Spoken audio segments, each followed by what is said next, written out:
بآواز بلند الصلاۃ والسلام علیہ ایک بار اور الصلاۃ والسلام علیک یا رحمۃ للعالمین۔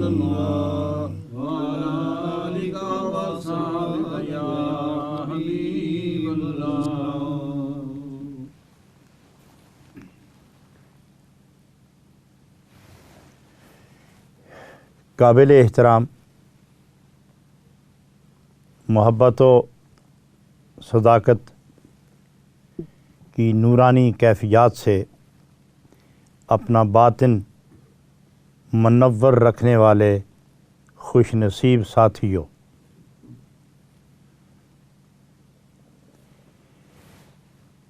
میں آپ کے سامنے مثنوی شریف کے حوالے سے پھر حاضر ہوں اور افکار رومی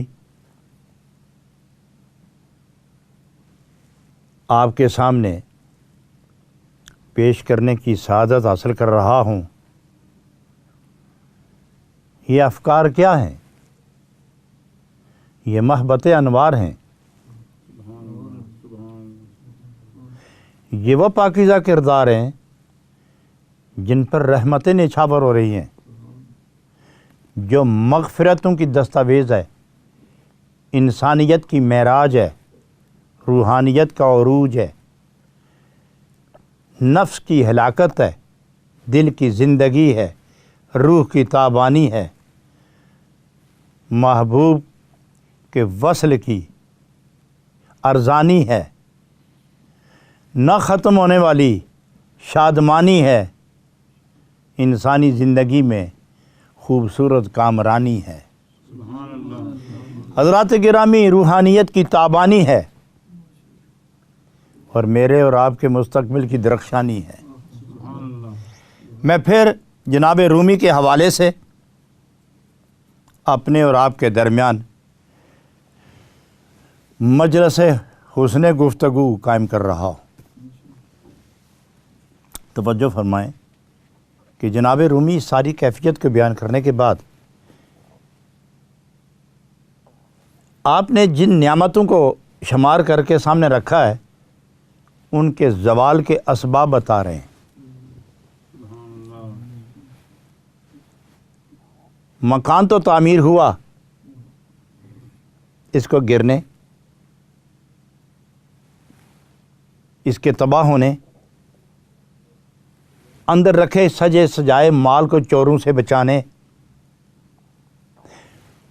اس مکان سے وابستہ آدمی کو آرام سے رہنے کہ وہ قابل قبول اور ناقابل تردید حقیقت آشنا اصول بیان فرما رہے ہیں، اور فرماتے ہیں کہ اے خوش نصیب، جب تمہیں یہ دولت مل گئی نا تو یاد رکھ کہ اس دولت کو چرانے والے چور بھی بڑے تیز ہیں، اور جب چور مکان کے اندر داخل نہ ہو اور وہ تجربہ کار ہو کہ کسی جانب سے میں مکان کے اندر داخل نہیں ہو سکتا، تو پھر وہ مالک کے مکان سے دوستی لگاتا ہے، پھر وہ اس کا رازدار بنتا ہے، پھر وہ گھر کے تہہ خانے اور بالا خانے سب دیکھتا ہے، پھر اس کا سامان ٹٹولتا ہے، داخل ہونے اور نکلنے کے راستے، اسباب، ذرائع، اوقات، اس کی ترتیب قائم کرتا ہے۔ تو جناب رومی رحمۃ اللہ علیہ فرماتے ہیں کہ جب تمہیں یہ ذکر و فکر اور پیار اور محبت، عشق و سرور کی دولت مل جائے تو اس کا ڈاکو شیطان ہے، وہ قزاق لٹیرا، وہ چور، وہ انسان کی عزت کا دشمن، وہ انسان کی انسانیت کا دشمن، وہ بندے کو خدا سے دور کرنے کا ایک عہد لیے ہوئے، ایک وعدہ لیے ہوئے مصروف عمل رہتا ہے۔ تو دیکھتا ہے کہ یہاں مجھے اندر گنجائش نہیں ہے، تو پھر آہستہ آہستہ بندے کے قریب ہو کے پھر اس کو دو چیزیں اس کے اندر ڈالتا ہے، پہلے تکبر پھر حسد، دو چیزوں سے شکار کرتا ہے، پہلے حسد ڈالتا ہے پھر تکبر، یا پہلے تکبر دل میں اتارتا ہے پھر حسد، اور جب تکبر آئے تو تکبر کے بعد فوراً حسد آتا ہے، چونکہ تکبر برداشت نہیں کرتا کہ کوئی آدمی میرے مد مقابل ہو، گفتار میں، کردار میں، صورت میں، سیرت میں، اٹھنے میں، بیٹھنے میں، مال میں، دولت میں، حال میں، چال میں، کال میں، دوستوں میں، گھر میں، وہ گھر کے افراد کو بھی اپنے مقابلے میں کھڑا نہیں ہونے دیتا، وہ پڑوس والوں کو بھی اپنے مقابلے میں کھڑا نہیں ہونے دیتا، کیونکہ تکبر اپنی ذات کے سوا دوسرے کو قبول کرنے کے لیے کبھی تیار ہوتا ہی نہیں۔ اس لیے شیطان نے کہا تھا کہ میں سجدہ کروں اس کو، خلقتنی من نار و خلقتہ من طین، یہ آگ جو جلے تو اوپر اٹھتی ہے اور خاک کو اوپر اٹھاؤ تو نیچے گرتی ہے، یہ نیچے گرنے والے کو اوپر جانے والا سجدہ کرے، یہ تھا تکبر۔ اب جب اس نے تکبر سے دیکھا نا کہ میں محروم ہو رہا ہوں اور میری حیثیت زائل ہو گئی ہے، تو پھر اس نے آدم علیہ السلام اور درجات، عظمت اور حسنات، شمائل، خصائل، فضائل، یہ سب چیزیں دیکھی، حسد پیدا ہوا۔ عالم تو میں ہوں، فرشتے میرے شاگرد ہیں، آدم علیہ السلام تو ابھی آئے ہیں، وہ سب کچھ انہیں مل گیا، میں جو سب کا استاد ہوں پیچھے رہ گیا۔ معلوم ہوا کہ علم سعادتوں کی رہنمائی کرتا ہے، سعادت کے مرتبے پر فائز نہیں کرتا، یہ کوئی اور طاقت ہے۔ اور اس سے ایک بات اور ثابت ہوئی کہ صرف جاہل ہی تکبر نہیں کرتے، صرف بے خبر غافل ہی حسد نہیں کرتے، علم والے بھی حسد کرتے۔ شیطان کے اس عمل نے بتایا کہ جاہل ہی حسد نہیں کرتا، علم والا بھی کر سکتا ہے، جاہل ہی تکبر نہیں کرتا، علم والا بھی کر سکتا ہے۔ تو یہ دو جو شرارتوں کا بنیادی نقطہ ہے نا، یہ شیطان کا سب سے بڑے دو ہتھیار ہیں، یہ جس کے اندر آ جائیں تو سمجھو اس پر شیطان قابض ہو گیا ہے۔ صورت کو نہ دیکھو، اندر کی کیفیت دیکھو، یعنی جس کے اندر تکبر اور حسد ہو، سمجھو شیطان کی دو مضبوط صفتیں اس کے اندر ہیں اور یہ شیطان نے ڈالی ہیں۔ حضرات جی کو جناب رومی رحمۃ اللہ علیہ، میں یہ یاد رکھنا حضرات، میں جناب رومی کے قول پیش کر رہا ہوں، اب میری بات تو بات ہی نہیں نا، جس کی ذات نہیں اس کی بات کیا ہوگی، ان کی ذات بھی ہے اس لیے ان کی بات بھی ہے۔ بہر کیف وہ فرماتے کیا ہیں کہ اس راہ میں خطرہ ہے دوستو، خطرہ دو چیزوں کا، تکبر اور حسد کا۔ تو حسد کے متعلق وہ آپ نصیحت فرماتے ہیں، پہلے مقام بتایا، تعارف کرایا، حقیقت بتائی، عظمت بتائی، شان بتائی، آن بتائی، اب بچانے کی تدبیر بتا رہے ہیں۔ وہ فرماتے ہیں ور حسد گیرد ترا در رہ گلو، ور حسد ابلیس را در حسد ابلیس را باشد غلو۔ اے سالک راہ طریقت، اے عالم رہنمائے ملت، اے صوفی باعث فخر آدمیت، میں تمہیں سب کو کہنا چاہتا ہوں، دنیا داروں اور دین داروں، روحانی دعوے کرنے والوں اور علمی مسند پر بیٹھ کر بہجت و انبساط کے تمام جہتوں کو سمیٹنے والوں، میں تمہیں مشورہ دیتا ہوں، ور حسد گیرد ترا در رہ گلو، در حسد ابلیس را باشد غلو۔ رائے طریقت میں، رائے محبت میں، رائے عشق میں، پیار کی راہ میں چلتے ہوئے اگر تمہارے اندر حسد آ گیا، حسد نے تیرا راستہ روکا، حسد نے تیری گردن پکڑ لی، حسد نے تیرا دل میلا کر لیا، حسد نے تیری آنکھوں کا رخ بدل لیا، تو یاد رکھنا کہ یہ تیرا فعل نہیں ہے، یہ تیری عادت نہیں ہے، تیری اس سے نسبت نہیں ہے، تیرا اس سے تعلق نہیں ہے، یہ تیری صفت نہیں، یہ شیطان کی صفت ہے۔ اور اگر حسد تیرے اندر آ گیا تو سمجھ تیری کوئی اندر کیا حسین جذبہ ختم ہو گیا، جس بنا پر شیطان نے حسد تیرے اندر ڈال لیا ہے۔ حسد ابلیس کی سب سے بڑی قوت ہے، اور یہی انسان کے اندر حسد ڈال کر بندے کو رائے حق سے دور لے جا کر اپنا ساتھی بنا لیتا ہے۔ حضرات گرامی، یہ جناب رومی رحمۃ اللہ علیہ ویسے تو نہیں فرمایا، حضور نبی اکرم صلی اللہ علیہ وسلم، بآواز بلند پڑھیے صلی اللہ علیہ وسلم یا نبی اللہ۔ نبی اکرم علیہ السلام نے فرمایا، یہ یاد رکھو کہ حسد اس طرح نیکیاں کھاتا ہے، حسد اس طرح نیکیوں کو کھا جاتا ہے۔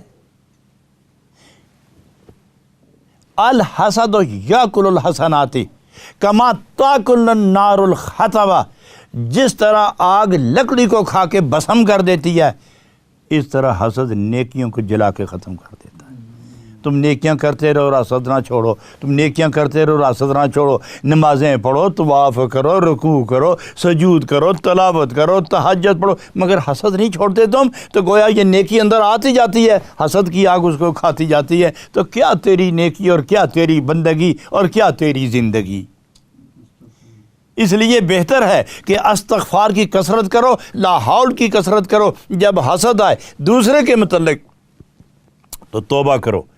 اس کی وجہ یہ ہے کہ جس کے ساتھ حسد کرو گے نقصان تو اس کا نہیں ہوتا، نیکیاں تو تیری ہی، اے حسد کرنے والے، نیکیاں تیری برباد ہو رہی ہیں، اور جس کے متعلق تم برا سوچتے ہو اس کا تو برا ہوا ہی نہیں، وہ تو ترقی در ترقی اپنی منزلیں طے کر رہا ہے، لیکن تباہی تو تیری ہو رہی ہے۔ اس لیے وہ فرماتے ہیں یہ شیطانی فعل ہے، شیطانی صفت ہے، اس سے جان چھڑاؤ۔ لا حول پڑھو، استغفار پڑھو، تیسرا کلمہ پڑھو، یا قدوسوں کی منزل پوری کرو، اور خدا کے حضور سجدہ ریزی کر کے آنسوں بہا کے خدا سے عرض کرو کہ میرے دل سے حسد نکال اور اپنے پیار کی جوت جگا دے۔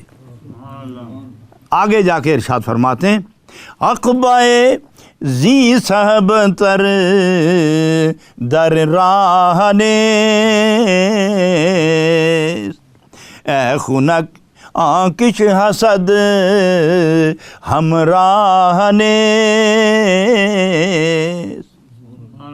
اے خنک آنکش حسد ہمراہ نیز۔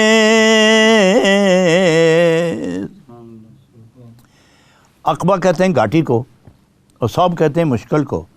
اس راہ میں جو سب سے مشکل گھاٹی ہے، اس راہ محبت میں، راہ اذکار میں، محبوب کی طرف جانے میں جو سب سے مشکل مرحلہ ہے طے کرنے کا، وہ یہی حسد ہے۔ یہ مشکل گھاٹی ہے۔ اگر اس راستے میں حسد آ گیا تو سمجھ، اے طالب، اے مسافر راہ عشق، سمجھ لے کہ اس تیرے راستے میں سب سے مشکل گھاٹی آ گئی ہے، جس کو طے کرنا تیرے بس میں نہیں ہے۔ تو فرماتے ہیں اے خنک آنکش حسد ہمراہ نیز، مبارک ہے وہ انسان، ٹھنڈا ہے دل اس کا، ٹھنڈی ہیں آنکھیں اس کی، خوش نصیب ہے وہ انسان، بلند بخت ہے وہ انسان کہ جس کے دل میں حسد نہیں مروت ہے، جس کے دل میں حسد نہیں محبت ہے، جس کے دل میں حسد نہیں ہمدردی ہے، جس کے دل میں حسد نہیں عشق کی تپش ہے، جس کے دل میں حسد نہیں طلب جلوہ محبوب ہے، وہ خوش نصیب ہے۔ فرماتے ہیں کہ اگر اس طرح تم نہیں کرو گے تو اس گھاٹی سے نہیں نکل سکو گے، اس طرح نہیں کرو گے تو اس راہ کو طے نہیں کر سکو گے، اور راستے ہی میں تباہ اور برباد ہو جاؤ گے۔ معلوم ہوا کہ یہ صرف عام آدمی کی صفت، عام آدمی کے لیے نہیں، خاص کے لیے نہیں، سب کے لیے ہے۔ ہر وہ آدمی جو طالب حق ہے، ہر وہ آدمی جو طالب نجات ہے، ہر وہ آدمی جو خدا کے ہاں سرخرو اٹھنا چاہتا ہے، ہر وہ شخص جو نبی کی بارگاہ میں نبی پاک کی نظر پاک میں اپنے آپ کو قبولیت کا درجہ دلانا چاہتا ہے، اس کو اپنا دل دنگی تو کیا لے کے جاؤ گے؟ محبوب کی بارگاہ میں پھول لے جانے کے بجائے انگار لے جانا، یہ بھی کوئی انسانیت ہے؟ کبھی نہیں دیکھا ہم نے کہ کوئی کسی محبوب کے پاس محب گیا تو وہ انگارے لے کے گیا ہو، وہ آگ جلا کے گیا ہو۔ جب بھی گیا وہ پھولوں کے گلدستے لے کے گیا، وہ گلدستے لے کے گیا، پھولوں کے ہار لے کے گیا ہے، وہ پھول لے کے گیا ہے، وہ آگ کے انگارے لے کے نہیں گیا۔ وہ محبوب کے رحم و کرم کے نظارے دیکھنے کے لیے انگارے لے کے نہیں گیا، وہ ہار لے کے گیا۔ لہذا نیکیاں نہ ہوئیں تو انگارے ہی رہیں گے، کیونکہ حسد آگ ہے، حسد آگ ہے اور نیکیاں گلزار ہے۔ تم گلزار چھوڑ کر آگ کے انگارے لے رہے ہو اور پھر اپنے آپ کو کہتے ہو کہ ہم طالب حق بھی ہیں اور رہنمائے ملت بھی ہیں۔ ارے اے صوفی، ارے اے شیخ، ارے اے مولوی، ارے اے قائد، ارے اے مقتدا، ارے اے پیشوا، ارے اے راہبر، ارے اے راہبر، ارے اے طالب حق، ارے اے واجد حق، ارے اے قرب رسول کی خواہش رکھنے والے، اگر دل میں حسد ہے تو توبہ کر کے نکال لے تاکہ تیری امامت میں قوم سلامت اٹھے۔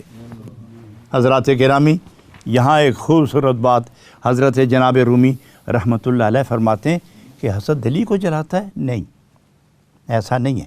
آگ جب لگتی ہے نا گھر کو تو گھر کا سارا سامان جلتا ہے۔ جب گھر کو آگ لگتی ہے تو سارا سامان جلتا ہے، فرش جلتا ہے، دیواریں جلتی ہیں، چھت جلتا ہے، صندوق میں رکھا ہوا مال جلتا ہے، درہم و دنانیر جلتے ہیں، پاؤنڈ اور ڈالر جلتے ہیں، ہیرے اور موتی جلتے ہیں، انسان کا لباس جلتا ہے، انسان کی راحت جلتی ہے، انسان کا سکون جلتا ہے، انسان کی طمانینت جلتی ہے، انسان کا مزاج جلتا ہے، انسان کا راج جلتا ہے، انسان کا وہ شوق جو لقائے الہی کے لیے اسے برہم درہم ہونے سے بچا کر سلامتی سے لے کے جانے والا ہے، وہ سب کچھ تباہ ہو جاتا ہے۔ اس لیے کہ طلب دنیا میں وہ اس کا ایک پاؤں دنیا کے اندر ہے، دوسرا پاؤں طلب کی منزل میں ہے، ابھی راستے میں ہے، تو اس کا سامان لٹ جائے تو وہ بے سکون ہو جائے گا۔ نہ خدا ملا، نہ ہی تو خدا ملا اور نہ خدا کا راستہ ملا، نہ محبوب کبریا ملا، زندگی ملی سو ببال جاں بن کے بن گئی۔ اس واسطے بہتر ہے کہ تو آگ کو بجھا، اور حسد آگ ہے اور اس گھر کو آگ سے بچا لے۔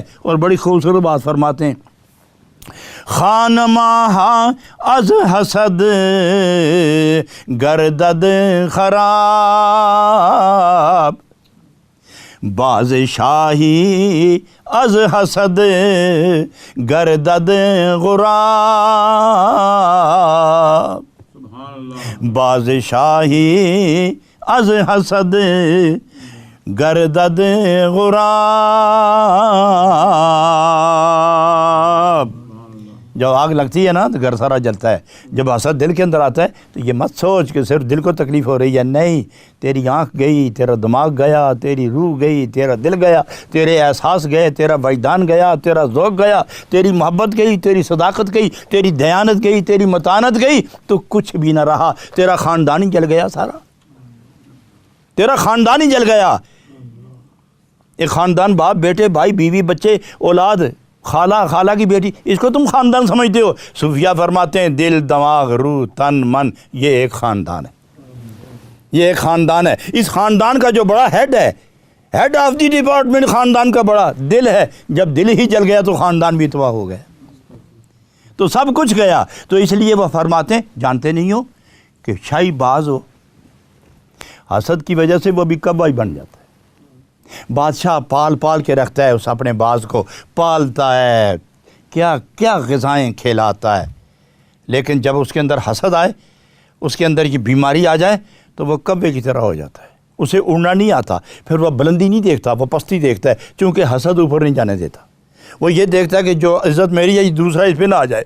تو جب تک یہ اپنا آپ نسیان اس پر غالب نہ ہو کہ کیا ہے کیا نہیں، میں کون ہوں اور میں نے کرنا کیا ہے، یہ جب تک اس میں ہو، وہ فضاؤں میں پرواز اختیار کرتا ہے، اسے شاہ بازی کا ایک جنون اسے لیے پھرتا ہے۔ لیکن جب وہ حسد سے اپنے جنس کی طرف دیکھنا شروع ہو جائے تو فرماتے ہیں کہ وہ شاہی باز بھی کبا بن جاتا ہے۔ تو اے درویش، اگر تو واقعی درویشی چاہتا ہے تو حسد نکال. اگر شاہی باز کبا بن سکتا ہے تو بندر تو نہیں بنے گا، لیکن یہ ہے کہ اپنی منزل سے محروم ہو جائے گا. اور محرومی پر اگر تمہیں صدمہ نہ ہو تو سمجھ تو عقل والا انسان ہی نہیں ہے. آگے ایک بات بڑی مزیدار ہے جو میری اور آپ کی اس محفل کی گفتگو جو ہے نا اس کی انتہا ہے. گر جسد خانہ حسد باشد ولیک،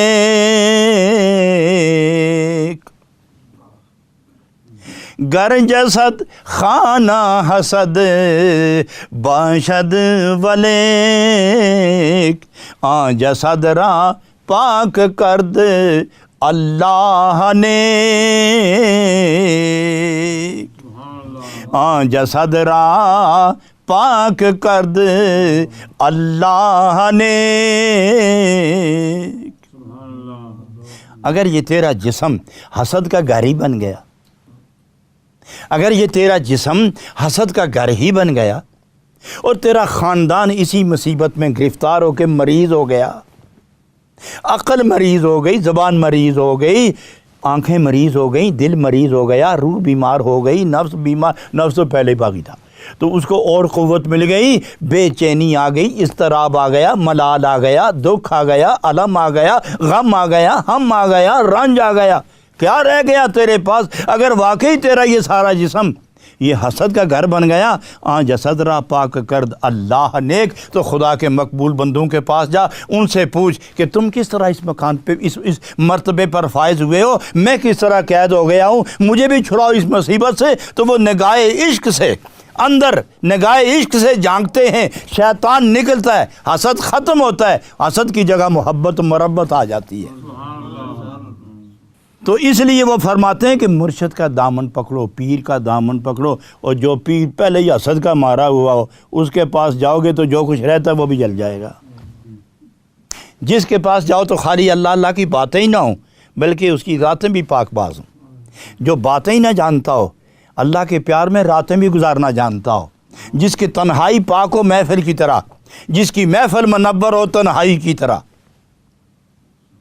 جس کی صبح اور جس کی شام، جس کا دن اور جس کی رات لمحہ بلمحہ محبوب کی طرف بڑھتے ہوئے یہ لمحات گزرتے چلے جائیں.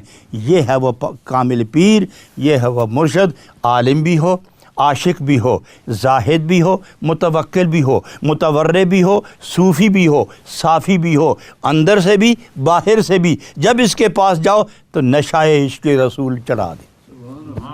اس کے قریب جاؤ تاکہ تمہیں حسد سے بچائے، تمہیں تکبر سے بچائے، تمہیں غیریات سے بچائے، تمہیں لغویات سے بچائے، تمہیں شہویات سے بچائے، تمہیں غضبیات سے بچائے، تمہیں رحمانیات کی طرف لے جائے.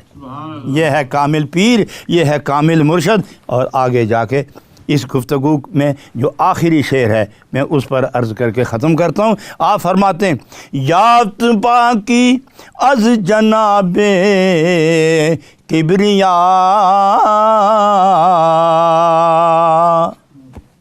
یافت پاکی از جناب کبریا، جسم پر از کبروں پر حقدوں ریا. یافت پاکی از جناب کبریا. جب تم اللہ اور اس کے محبوب کی طلب میں نکلو گے تو درمیان میں جو مرشد کامل ہے وہ جو اندر آپ کے جھاڑو پھیرے گا نا، جو مستی کا جھاڑو پھیرے گا، پاک صاف کرے گا، تو یہ کہنا کہ جناب کبریا نے میرا باطن پاک کر دیا ہے. دیکھو حضرات، اگر یہ سمجھو کہ پیر کے ہاتھ میں ہاتھ دینا اور جب وہ کہتا ہے مراقبہ کرو، یہ کرو، وہ پاک ہوتا ہے، تو یہ خدا کرتا ہے، واقعی خدا کرتا ہے. یہ روح کون ڈالتا ہے؟ پھر روح کون نکالتا ہے؟ یہ موت کون دیتا ہے؟ زندگی کون دیتا ہے؟ اور جب ماں کے رحم میں بچہ تربیت، حفاظت، صورت اختیار کرتا ہے تو یہ روح کون ڈالتا ہے؟ اور جب صورت بننے سے پہلے وہ پانی کے قطرے فرشتہ جب ہاتھ پہ اٹھاتا ہے تو پوچھتا ہے رب العالمین سے اس کے متعلق کیا ارشاد ہے؟ یہ مخلوق بن کے باہر آئے گا تو اللہ فرماتا ہے فنظر الی ام الکتاب، میں نے لوح محفوظ پر لکھ دیا، دیکھو تو صحیح، وہ جیسا ہو ویسے کر دو۔ تو حضرات یہ صورت بنائے تو فرشتہ، روح ڈالے تو فرشتہ، روح نکالے تو فرشتہ، زمین سے غلہ اگائے تو زمیندار، پانی اتارے تو میکائیل، ہوائیں چلائیں تو میکائیل، فصل تیار ہو تو کاٹیں لوگ، کھلیان میں ڈالیں، مشین سے اس گندم اور بھوسا جدا کریں، مشینیں آٹا بنائیں اور اس کو گوندھ کے روٹی پکائیں اور بندے کھائیں اور کھلائیں۔ یہ کرتے مخلوق ہیں اور خالق کہتا ہے میں کر رہا ہوں۔ کہاں دیکھا آپ نے خالق؟ تو اگر یہ سب کچھ بندہ کرتا ہے اور قدرت خدا بھیج رہا ہے تو یہاں حضرت رومی فرماتے ہیں یا تو باقی یس جناب کبریا، یہ جو دل دھوئے جا رہے ہیں اصل میں دھوتا خدا ہے، بل اللہ یزکی من یشاء، پاک خدا کرتا ہے۔ مگر میں ایک بات بتاؤں آپ کو، اب میں اگر اس کمرے کو صاف کرنا چاہوں تو میں ہاتھ سے تو نہیں کر سکتا، لازماً جھاڑو لوں گا۔ تو جب جھاڑو لوں گا تو لوگ کیا کہیں گے؟ فلاں آدمی نے جھاڑو لگایا ہے، فلاں آدمی نے یہ کمرہ پاک کیا ہے، اور دیکھو تو جھاڑو نے پاک کیا ہے، میں تو صرف ساتھ چلتا رہا ہوں، ورنہ میں اپنے کپڑے سے پاک کرتا تو اور بات تھی، ہاتھ سے پاک کرتا تو اور بات تھی۔ ہے جھاڑو صاف تو جھاڑو کے ذریعے ہوا، لیکن جس ہاتھ میں تھا اس ہاتھ کا تذکرہ ہے، جس ہاتھ میں تھا اس ہاتھ کا تذکرہ ہے۔ کوئی کسی کو مارے تو لاٹھی سے مارتا ہے، مر گیا بندہ تو لاٹھی کو پکڑ کے جلانا چاہیے، توڑنا چاہیے، اس کو قید کرنا چاہیے، تلوار کو سولی پہ لگانا چاہیے، لیکن جس کے ہاتھ میں قید وہ ہوتا ہے۔ معلوم ہوا جس کے ہاتھ میں کوئی ہو اس کو نہیں پوچھا جاتا، جس ہاتھ والے سے پوچھا جاتا ہے یہ کون صاف کر رہا ہے؟ ولی اللہ کر رہا ہے، تو اصل میں کون ہے؟ خدا ہے۔ تو معلوم ہوا کہ ولی کے وجود میں خدا کی مشیت اور خدا کی قدرت کام کر رہی ہے۔ حضرات گرامی، جسم پر از کبر و پر حقد و ریا، یہ سارا جسم کبر، حسد، حقد، کینہ، بخل، بخیلی، تکبر، تن آسانی، تن بینی، خود بینی، ریا، مکاری، عیاری، دجل، فریب، چوری، جھوٹ، بکواس، کذب، یہ ساری چیزیں یہ وہ بیماری ہے جو روح کو کبھی تندرستی کی طرف نہیں جانے دیتی۔ اس ساری مصیبت کو عشق رسول، ذکر خدا کا جھاڑو لے کر ولی اللہ صاف کر دیتا ہے۔